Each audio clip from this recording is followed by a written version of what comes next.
ఒక్కొక్క జీవితానికి ఒక్కొక్క అంశాన్ని గురించి రీసెర్చ్ చేయటానికి సైంటిస్టులు తమ జీవితాన్ని ఖర్చు చేసేస్తున్నారు, నిరంతరం ప్రయాసపడుతున్నారు. కొందరు సైంటిస్టులు అయితే భోజనమే మర్చిపోతారు, గడ్డాలు చేసుకోవటమే మర్చిపోతారు.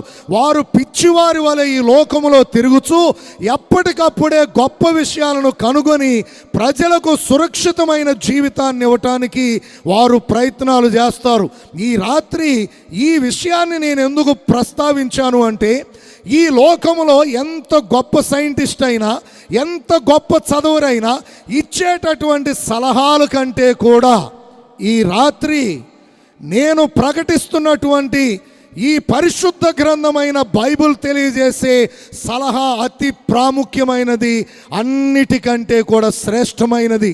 ఎందుకంటే ఈ లోకములో ఎంత గొప్పవారు ఏ